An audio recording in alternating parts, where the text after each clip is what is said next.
Hello everyone, this is Rob Hyatt with the University Daily Kansan Opinion section. Today I'll be talking about my most recent article, which deals with, if you read it, which deals with the Environmental Protection Agency, the government, and the relation of those two to the environment in the United States.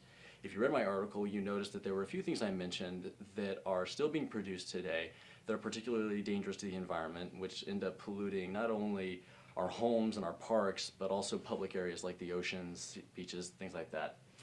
I have here three things with me that are used pretty much on a daily basis in our daily lives, and we kind of take them for granted when we use them. We don't really think about the environmental impact of any of these things. My first thing is a disposable plastic cup.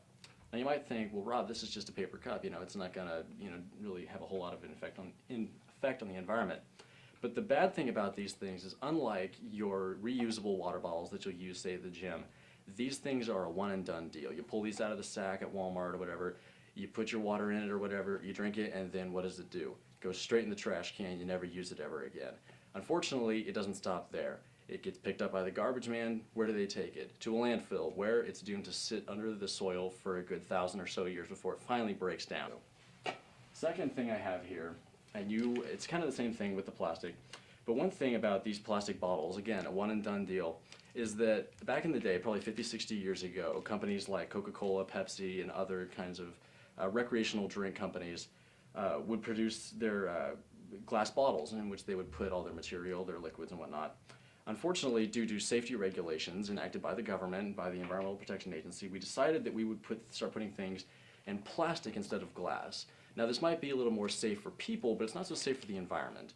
Again, we use these one time, we throw them away, they end up sitting in a landfill for 1,000 years.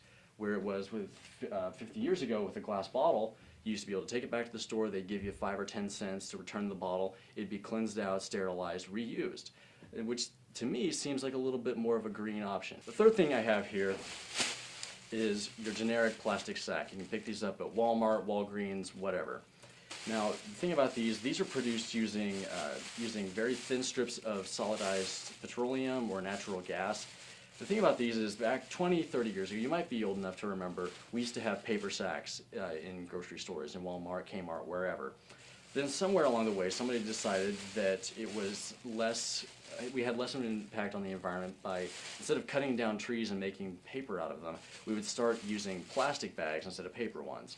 Now that might make sense at the time, but now what do you see? You see a million of these things floating around the countryside, getting tangled up in fences, underneath your cars, overflowing trash cans filled with these things.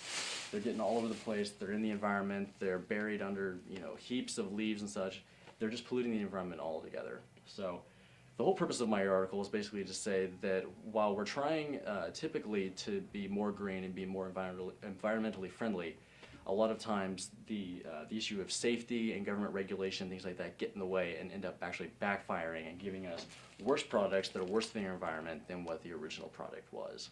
So anyways, you can read my article at www.kansan.com or read more articles in the opinion section. For the University Daily Kansan, I'm Rob Hyatt. Thanks for watching.